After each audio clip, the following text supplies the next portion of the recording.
Hello students, welcome to my YouTube channel all exam study. International organisation series हम आज से शुरू करने वाले हैं और इस सीरीज़ के अलग अलग इंटरनेशनल ऑर्गेनाइजेशन को हम यहाँ पे स्टडी करेंगे, जिसमें आपका जो पहला ऑर्गेनाइजेशन आज सामने आया है वो है आपका आईएमएफ, जिसे हम कहते हैं इंटरनेशनल मॉनेटरी फंड। यानी कि इंटरनेशनल मॉनेटरी जो आपका एक्सचेंज होता है, करेंसीज एक्सचेंज होता है, आप एक रिजर्व सेट रखते हो। यानी कि कभी भी कोई भी फाइनेंशियल इंस्टेबिलिटी, इमरजेंसी देश के अंदर आती है, किसी भी देश में आ सकती है, क्योंकि जो फाइनेंशियल स्टेबिलिटी है दैट आर्स आपका इंस्टेंट रहती है, कभी भी कुछ भी हो सकता है। उसी के लिए हम आपका आईएमएफ, बहुत सारे फाउंडिंग बहुत सारे मेंबर्स हैं, यानी कि प्रेजेंट 191 मेंबर्स आर प्रेजेंटली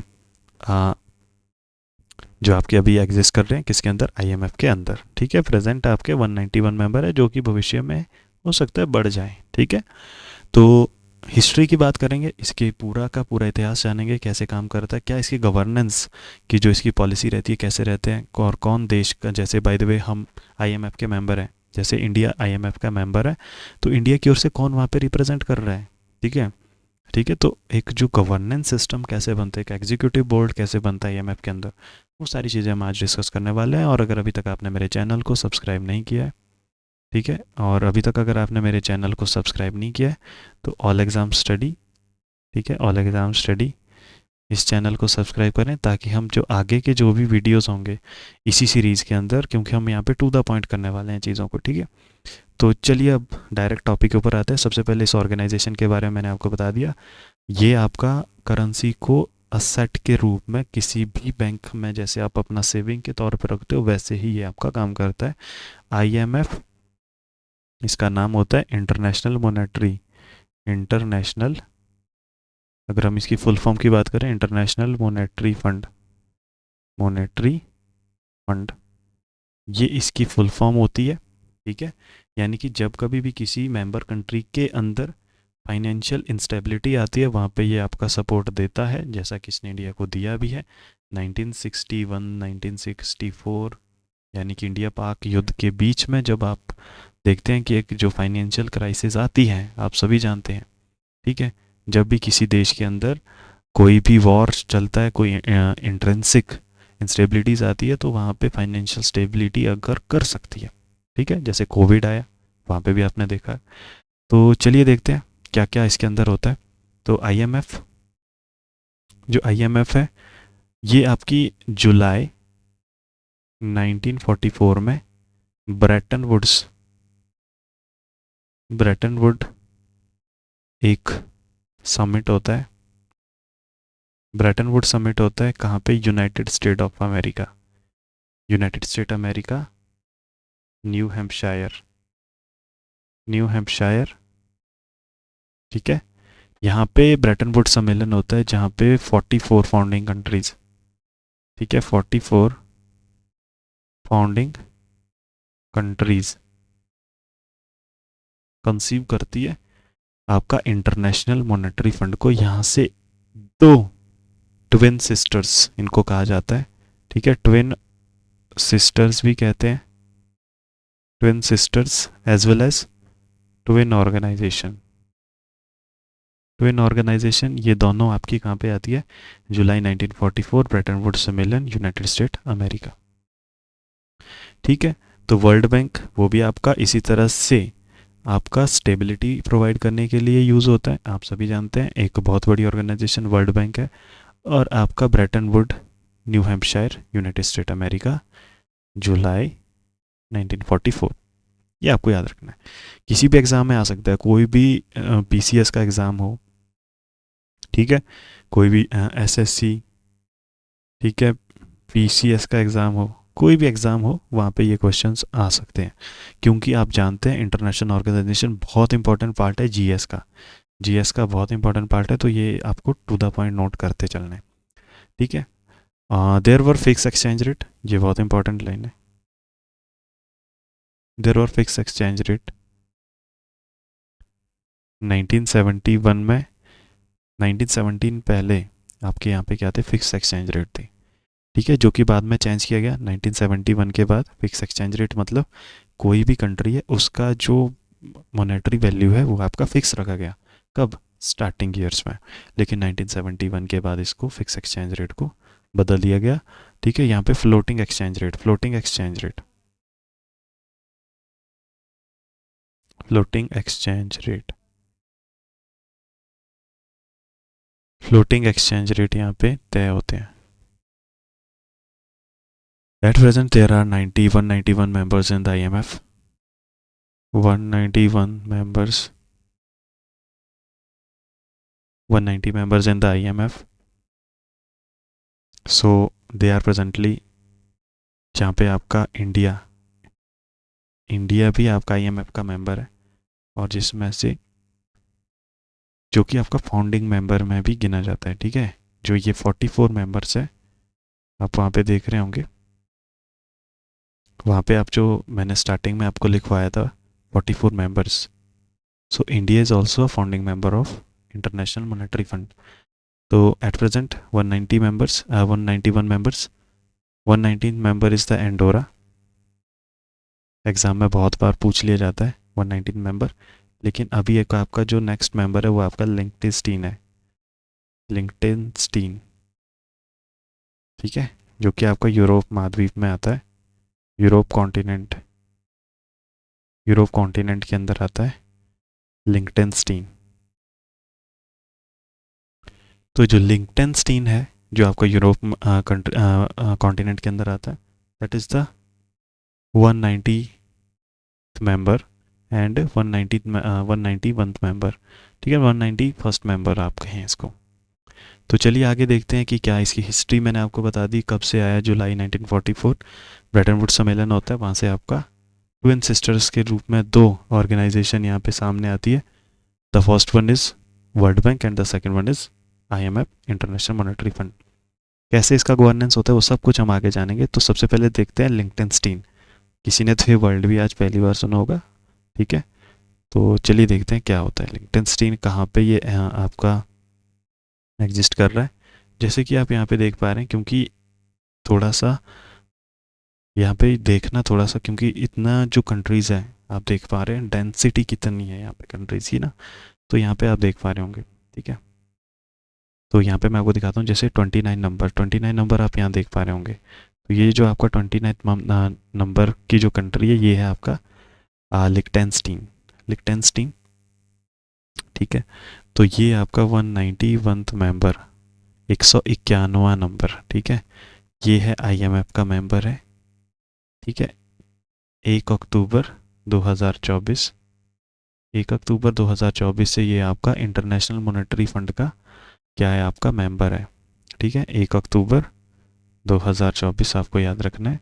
बाकी यहाँ पे आप देख पा रहे होंगे नॉर्थ अटलांटिक ओशियन है। ठीक है, ब्लैक सी भी आप इधर देख पाएंगे, यहाँ पे आपका ब्लैक सी होगा, कैस्पियन सी, ब्लैक सी। ठीक है, आरएल सी हो गया, नॉर्थ कोरिया, यहाँ पे आप इंडिया देख पाएंगे, बांग्लादेश, बे ऑफ बंगाल। ठीक है, और तंजानिया। ठीक है, लिथुआनिया, स्वीडन, लिथुआनिया भी आप इधर देख पाएंगे, Latvia, Lithuania, Estonia, Finland, Sweden, Norway, ये आपके यहाँ पे हो गए। मोरक्को यहाँ पे है, पुर्तगाल यहाँ पे है। ठीक है, कनाडा यहाँ पे हो गया, Alaska, United State America, Alaska आपका यहाँ पे हो गया। ठीक है, tropic of cancer, Mexico is here. जब हम बात करते हैं mid America and central America, तो mid America and central America की जब भी हम बात करते हैं तो उसमें आपका सिर्फ मैक्सिको। ठीक है, मैक्सिको, गल्फ ऑफ मैक्सिको यहाँ पे है, क्यूबा यहाँ पे हो गया। ठीक है, हेती यहाँ पे है। ठीक है, ये आप सभी जानते हैं, Bermuda is here also. So Yemen हो गया, सऊदी अरेबिया हो गया, Jordan is here, Armenia, Kuwait, Qatar यानी कि कतर का आप सभी ने अभी देखा भी होगा। ठीक है, कतर यानी कि जो दाना है चक्रवात, दाना चक्रवात जो भी आया था, दाना जो चक्रवात आया था उसका नाम करने वाला ये कतर था। ठीक है, एंड ऑल्सो अल कबीर, अल कबीर नाम से, अल कबीर, अल कबीर नाम का एक जो हाईएस्ट अवार्ड है जो कि हमारे PM साहब को मिला है, वो आपका कहाँ का है, कुवैत का है, ये भी आपको ध्यान रखना है। पाकिस्तान अपना नल्ला नल्ला पाकिस्तान आप देख सकते हैं, ठीक है। ये भी आपको यहाँ पे दिखाई दे रहा होगा, ठीक है। चमगादड़ चीन भी आपको यहाँ पे दिखाई दे रहा है। नॉर्थ कोरिया इज ऑल्सो यार, मंगोलिया, जापान, ठीक है। पैसिफिक ओशियन, प्रशांत महासागर। तो चलिए, तो आपको मैंने दिखाना था सिर्फ, दैट इज़ आपका लिक्टेनस्टीन। बहुत से लोगों ने इसका नाम भी आज पहली बार सुना होगा, ठीक है। तो त्रिनिदाद, ये हो गया Trinidad Tobago. Trinidad and Tobago आप सभी को पता है, ये वो कंट्री है। इसके जो पीएम है वो आपके हमारे प्रवासी भारतीय दिवस, इसमें आपके चीफ गेस्ट थे। इंडोनेशिया, ठीक है। तो चलिए, तो अब चलते हैं आगे, अब देखते हैं आगे क्या है इसमें। That is next is objectives. What are the objectives, क्या है, क्या कैसे काम करता है, तो वो मैं आपको पहले बता चुका हूँ। ग्लोबल इकोनॉमी को foster, foster means, foster word का अगर आप मतलब समझेंगे, फोस्टर मीन्स का मतलब होता है स्ट्रेंथन करना। स्ट्रेंथन यानी कि किसी चीज़ को मजबूत बनाना, ठीक है। तो ग्लोबल इकोनॉमी को मजबूत बनाना इसका उद्देश्य होता है। सिक्योर द फाइनेंशियल स्टेबिलिटी, मैं पहले भी आपको बोल चुका हूँ। फाइनेंशियल स्टेबिलिटी को सिक्योर करना, promote the high employment, sustainable economics, sustainable economic growth, ये भी आपको ध्यान रखना है। और facilitate the international trade, international trade आप सभी जानते हैं, अगर आपका इंटरनेशनल मॉनेटरी वैल्यूज आपस में एक्सचेंज होगी तो there is a possibility of international trade there, तो reduce the poverty around the world. तो जब कभी भी फाइनेंशियल इंस्टेबिलिटी आए किसी मेंबर कंट्री के अंदर, तो वहाँ पे एक आपकी सहायता प्रदान करना, तो that is the reduce the poverty around the world. Financing the developing country, finance करना, उन्हें अच्छा खासा पैसा यहाँ से मिलता है। अब आगे हम बात करेंगे SDR, जैसे हम बोलते हैं स्पेशल स्पेशल ड्राइंग राइट्स। ये कैसे काम करता है, ठीक है। स्पेशल ड्राइंग राइट, कुछ लोग इसे करेंसी कहते हैं। क्या, कई बार पूछा भी जाता है क्या SDR एक करेंसी है? नहीं, ये एक असेट है जो कि आपका IMF ने बनाया, वो हम आगे देखेंगे। Advise the policy to the developing countries, जो डेवलपिंग कंट्रीज है, जैसे India is also an developing country.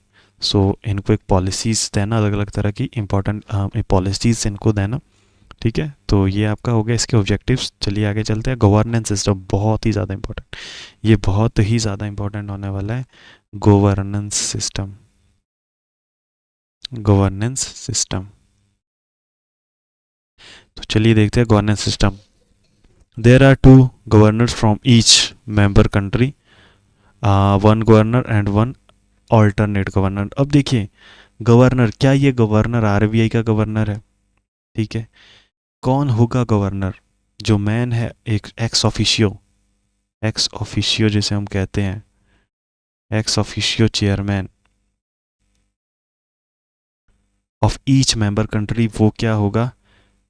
जो एक्स ऑफिशियो चेयरमैन होगा वो होगा फाइनेंस मिनिस्टर। ये आपको याद रखना है, फाइनेंस मिनिस्टर होता है, ठीक है। एंड जो अल्टरनेट पोजीशन पे होता है वो होता है RBI गवर्नर। RBI गवर्नर बहुत इंपॉर्टेंट है। अगर आप इसकी बात करोगे तो ये आपका हो गया फाइनेंस मिनिस्टर, और ये हो गया आपका अल्टरनेट पे आपका RBI गवर्नर, हर जो भी आपकी मेंबर कंट्री है, ठीक है। अब ये आपके हर मेंबर कंट्री से आपके 2 गवर्नर होंगे, ठीक है। Out of which there is an executive board, यहाँ पे एक एग्जीक्यूटिव बोर्ड बनता है ऑफ 24 गवर्नर। इन्हीं 24, इन दो मेंबर जो गवर्नर है, इनमें से एक 24 गवर्नर्स का एक क्या बनता है, एग्जीक्यूटिव बोर्ड बनता है, ठीक है। जैसा कि आप सभी जानते हैं क्रिस्टेलिना जॉर्जियो, ठीक है। क्रिस्टेलिना जॉर्जिविया, जो कि आपकी प्रेजेंट MD है, मैनेजिंग डायरेक्टर है, मैनेजिंग डायरेक्टर है IMF की। आप सभी जानते हैं क्रिस्टेलिना जॉर्जिवा, जो कि आपकी पहले वर्ल्ड बैंक में भी रह चुकी है MD, ठीक है। आप सभी जानते हैं, तो क्रिस्टेलिना जॉर्जिवा, ठीक है। तो और हाँ, एक बहुत इंपॉर्टेंट चीज़, इनका कार्यकाल, टेनर, जो इनका टेनर है वो कितना है, वो आपका 5 ईयर्स होता है। ये भी आपको ध्यान रखना है, ठीक है। यानी कि अभी 2024 से 2029 तक आपका क्या है, क्रिस्लिना जॉर्जिवा आपकी एमडी ऑफ आईएमएफ, वो कि आपकी एमडी होने वाली है आईएमएफ की, ठीक है। तो there are two advising council of international monetary and financial committee. तो यहाँ पे दो एडवाइजिंग काउंसिल भी होती है जो इन एग्जीक्यूटिव बोर्ड को एडवाइज करती है। तो जिसमें आपकी international monetary and financial committee होती है पहले, जिसमें आपके 24 मेंबर होते हैं, ये भी आपको याद रखना, जिसमें आपके 24 मेंबर्स होते हैं। There are 24 members and developing committee having 25 member, developing के 25 मेंबर्स होते हैं। जो डेवलपिंग कमेटी है विल हैव 25 मेंबर्स, ठीक है। तो जो आपकी फाइनेंशियल कमेटी है उसमें आपके 24 होंगे, एंड जो भी आपकी डेवलपिंग कमेटी है इसमें आपके 25 होने वाले। तो ये आपको शायद समझ आ गया गवर्नेंस सिस्टम, ठीक है। जिसमें आपका जो स्टाफ का हेड होता है, ये भी मैं आपको बताता हूँ, जो हेड ऑफ स्टाफ है वो कोई और नहीं होता, वो भी इसमें मैनेजिंग डायरेक्टर ही होता है, यानी कि क्रिस्लिना जॉर्जिवा, ठीक है। तो ये जो आपके दो मेंबर्स होते हैं, जिसमें से आपका finance minister, that is the first governor, ex officio chairman होता है, एंड द सेकंड रिप्रेजेंटिंग जो होता है वो आपका आरबीआई गवर्नर होता है। तो ये दोनों आपके रिप्रेजेंट करते हैं कंट्री को मेंबर के तौर पे आईएमएफ के अंदर। तो शायद ये आपको क्लियर हो चुका होगा। अब आगे चलते हैं। अब आता है बहुत इंपॉर्टेंट चीज़, दैट इज़ आपका एसडीआर, ठीक है। जैसे आप जानते हैं कि यूरो हो गया, डॉलर हो गया, रेमेनवी हो गई, 2016 से आपकी रेमेनविया हो गई, ठीक है। चाइना, ठीक है, रशिया, यूरो। तो ये सारी चीज़ें जो है ना आपका, ये जो करेंसीज है अब इंक्लूड हैं किसके अंदर, आईएमएफ के अंदर। तो जैसा कि यहाँ पे आपको it is define special drawing right and asset created by IMF international Monetary fund in 1969, जो कि आपका 1969 में आपका बनाया गया था। देखिए ये एक रिजर्व्ड असेट है, ये आपका क्या है, एक रिजर्व्ड असेट है, जो आपका शेयर परसेंटेज,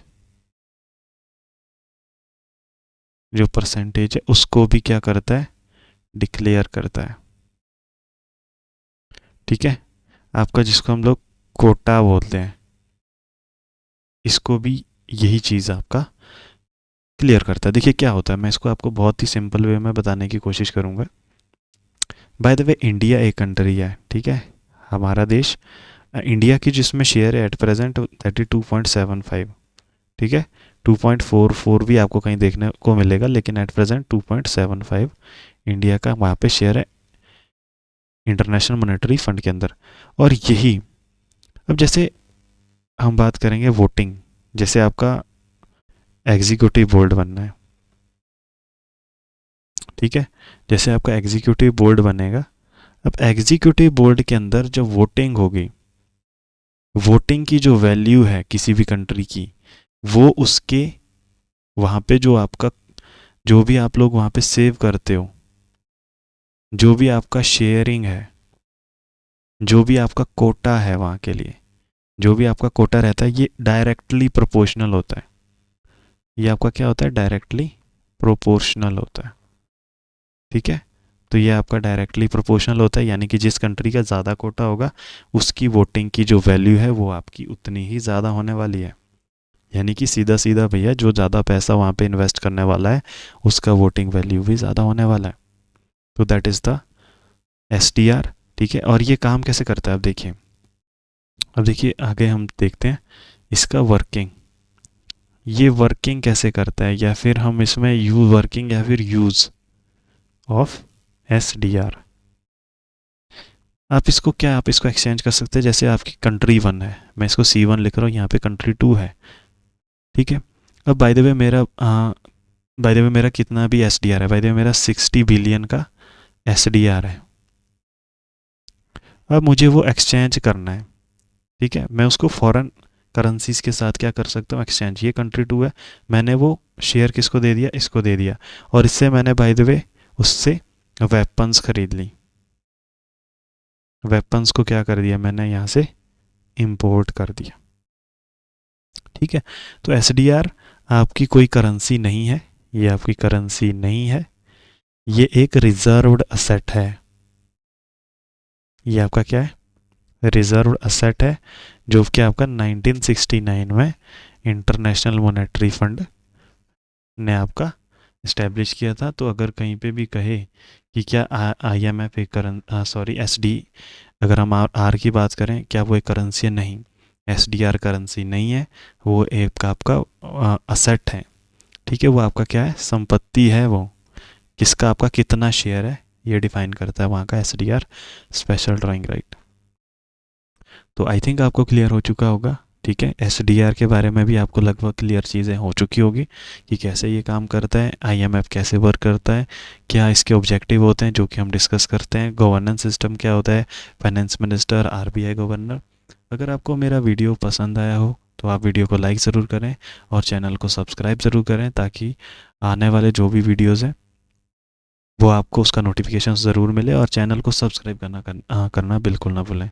तो बाकी मिलते हैं नेक्स्ट वीडियो में, तब तक के लिए मेरे चैनल को सब्सक्राइब करें और बेल आइकन को प्रेस करना बिल्कुल भी ना भूलें।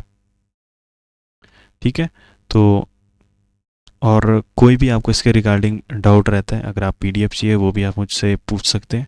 ठीक है, और कोई भी इसके अलावा आपको कोई भी डाउट होता है तो वो आप मुझसे ज़रूर कांटेक्ट करें, कमेंट में ज़रूर बताएं। तो बाकी मिलते हैं नेक्स्ट वीडियो में, और मेरे चैनल को सब्सक्राइब करना बिल्कुल ना भूलें। और कोई भी डाउट है उसके लिए आप मुझे कमेंट में पूछ सकते हैं, और आप अगर चाह रहे हैं कि कोई नेक्स्ट ऑर्गेनाइजेशंस पे कोई वीडियो बने तो वो भी आप लोग मुझे बता सकते हैं। तो बाकी मिलते हैं नेक्स्ट वीडियो में, तब तक के लिए बाय बाय।